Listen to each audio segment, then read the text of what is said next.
Yo, what's on, guys, man? It's your boy Mickal, that's AK Snapper. Boy, in today's video, man, we got how the Warriors went from disaster to dynasty. If you know, man, hit that like button, subscribe, and share, man. We're on the road to 600 subs. You feel me? Let's get to it.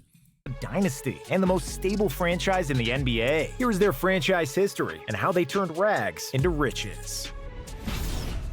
The Warriors didn't always suck, but they have been quite unlucky as a franchise. Together with the Knicks and the Celtics, they are one of the three oldest teams in the NBA. Founded in Philadelphia in 1946, the Warriors participated in the inaugural season of pro basketball in America and eventually became the first champions. They won another championship in 1956, and then in 1959, they drafted Wilt Chamberlain, who was supposed to lead them to a decade of dominance. However, it was 1959. Bill Russell and the Celtics who dominated the 60s. The Warriors kept losing to Boston, and before the 1962 season, they relocated to San Francisco. In 1965, they were forced to trade Chamberlain to the newly founded Philadelphia 76ers, but they immediately drafted another superstar, Rick Barry. Barry led them to the finals in 1967, which the Warriors lost to Chamberlain and the 76ers, and then they also lost Barry over a contract dispute. It seemed like the franchise was doomed, always losing in the biggest games, and trading away superstars for a bag of chips. In 1971, the team moved to Oakland and became the Golden State Warriors, and the next year, Rick Barry returned. But their luck hadn't changed, and they kept losing in the playoffs. Then came 1975. Out of the blue, the Warriors had the best record in the conference, steamrolling through the playoffs on their way to their first NBA title since moving to California, and third overall. However, the happy days didn't last long. After Barry got older, the Warriors missed the playoffs for a decade. At the end of the 80s, with Don Nelson as the coach, the Warriors finally found success again. Tim Hardaway, Mitch Richmond, and Chris Mullin formed Run TMC. They were the highest scoring trio in the NBA and played the most entertaining basketball in the world. But that iteration of the team danced for only 2 seasons. Despite having the #1 overall pick from 1993 in Chris Webber, or drafting Vince Carter and Gilbert Arenas, the Warriors always found a way to squander all of their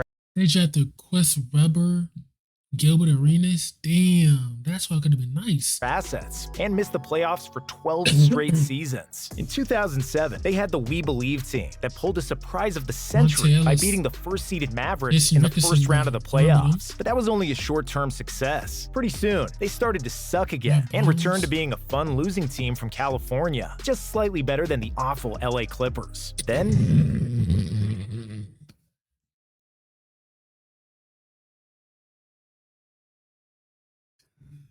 Clippers are so dog shit, nigga. Big Lakers gang, big LA Lakers, you feel me? If you're not a Lakers fan, I don't fuck with you feel me? Big LA Lakers.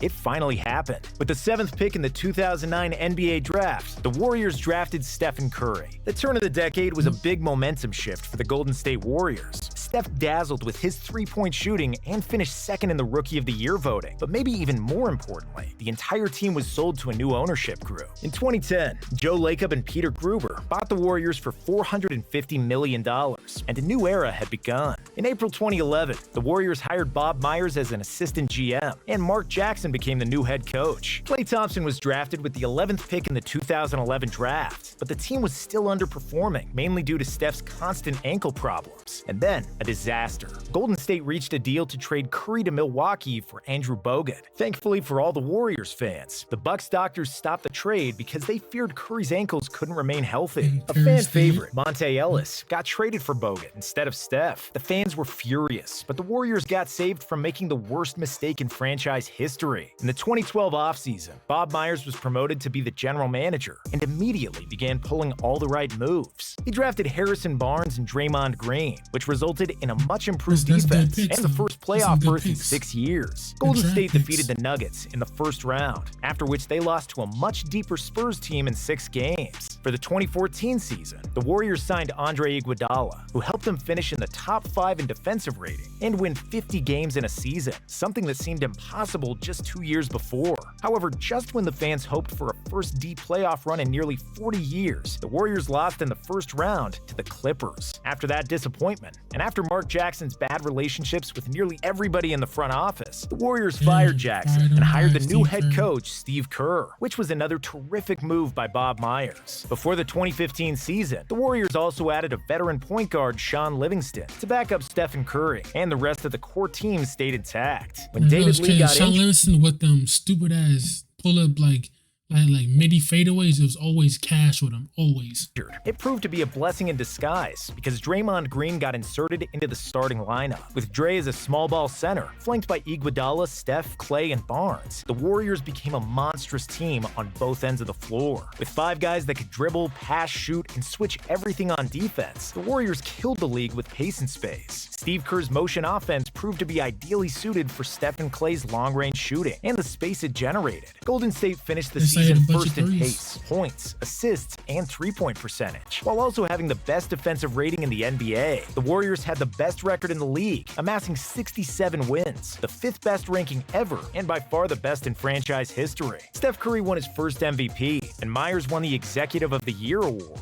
However, nobody believed in them in the playoffs, thinking they were too small and inexperienced, and that three-point shooting teams could never win a championship. But then, the rodeo started. The Warriors swept the Pelicans, made a comeback against the Grizzlies, and defeated the Rockets in 5 to reach their first finals since 1975. Against the Cavs, they were an underdog. Even without Kyrie and Kevin Love, LeBron was still too good, and Dellavedova surprised everybody with his pesky defense. I was saying if Bron had Kyrie and Kevin, they would have won the 2015 defense. The Cavs took a 2-1 lead, and then Steve Kerr put Andre Iguodala in the starting lineup, which changed the momentum of the series. Golden State won the next 3 games, and the title, with Iggy as the finals MVP. Next season, the Warriors kept the same team and reached unprecedented success. Steph Curry made 402 threes in a season, breaking his own record by 124 threes, and becoming the first player to score over 300 and over 400 threes in a season. He also shot 50, 40, 90 for the year, becoming the 7th player in history to do so. And because he also led the league in scoring with 30 points per game, Steph got named the first unanimous MVP in league history. The Warriors won 73 games in a season, breaking the all-time record that the Bulls set in 1996 with 72 wins. Everybody expected them to run over the competition in the playoffs, but it was harder than everyone expected. The Warriors were losing 3 games to 1 in the conference finals against KD, Westbrook, and the Thunder. But then Clay played like a madman in Game 6. And in Game 7, Steph pushed them to another NBA Finals against LeBron and the Cavs. Even though he had Kyrie and Love available this time around, the Warriors were a well-oiled machine that crushed Cleveland in the first 4 games, leading 3-1. But the tables started to turn. Klay talked some trash and pissed off LeBron. Draymond got suspended, Bogut got injured, and Barnes kept missing open threes. The Cavs won Game 5 with 41 from both LeBron and Kyrie, and then Bron dropped 41 in Game 6 to push the series to 7. In the deciding game, the game was tied at 89 when Kyrie hit one of the coldest shots in NBA history. Steph couldn't get past Kevin Love,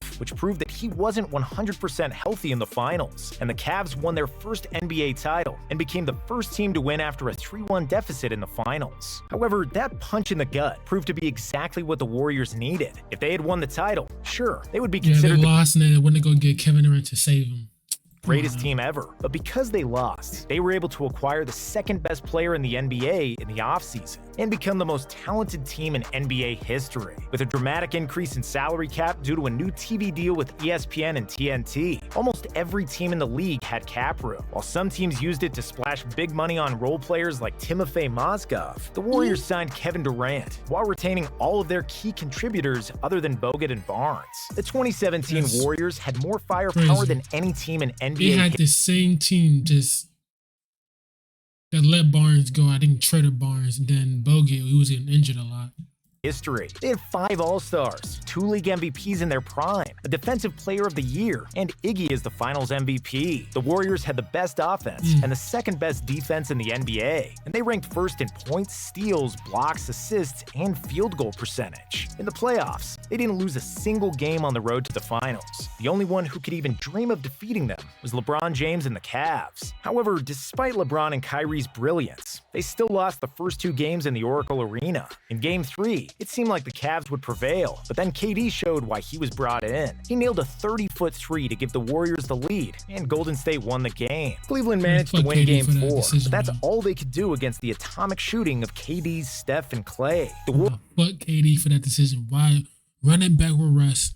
Win it with them. Like, come on now, bro. Warriors won the finals in 5 games and tied the best playoff record of all time. 2018 should have been just as great, but while the talent remained the same, the chemistry didn't, and the Warriors weren't as convincing in the regular season. In the playoffs, the Rockets came inches away from beating the Warriors, but thanks to a Chris Paul injury and 27 consecutive missed threes, they couldn't pull through, and Golden State reached another finals against LeBron. This time around, the Cavs weren't as talented and were a heavy underdog. Despite LeBron's 51 points in Game 1, J.R. Smith made one of the most famous mistakes in NBA history, and the Cavs lost the game. After that, the Warriors bulldozed Cleveland, swept the series, and won another NBA championship, with KD repeating as the finals MVP. 2019 was another year of internal struggle for the Warriors, highlighted by the KD and Draymond on-court beef, after which Green was suspended by the team. But talent trumps everything, and the Warriors were simply too good not to reach the finals. However, injuries can make or break a championship run, and the Warriors' luck ran out. KD missed most of the playoffs, and when he came back in Game 5 of the finals against the Raptors, he tore his Achilles. In Game 6, to be honest,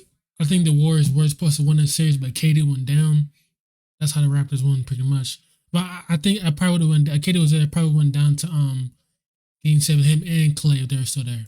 Clay tore his ACL, and Steph just couldn't do it by himself. So the Raptors won the series and the title. Going into 2020, the Warriors had 2 of their best players out for the year, and KD chose to sign with the Brooklyn Nets, but out of respect, allowed the Warriors to do a sign-and-trade with the Nets to get D'Angelo Russell in return. When the season started, Steph got injured in Game 5, and it was clear that the Warriors were going to have a losing season. Without Steph, Clay, and KD, Golden State went from... me they traded Kevin Durant for D'Angelo Russell.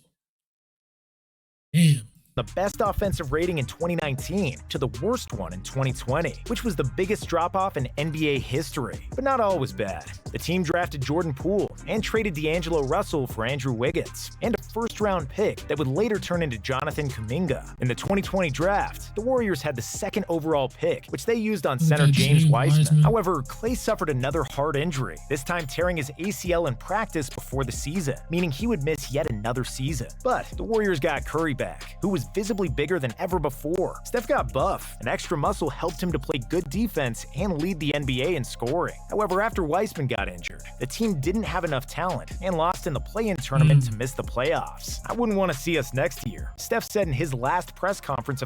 They want to see them next year, and they won in 2022. He said that they get a loss, and then he said they want to see him next year because Clay was coming back, and they won that year.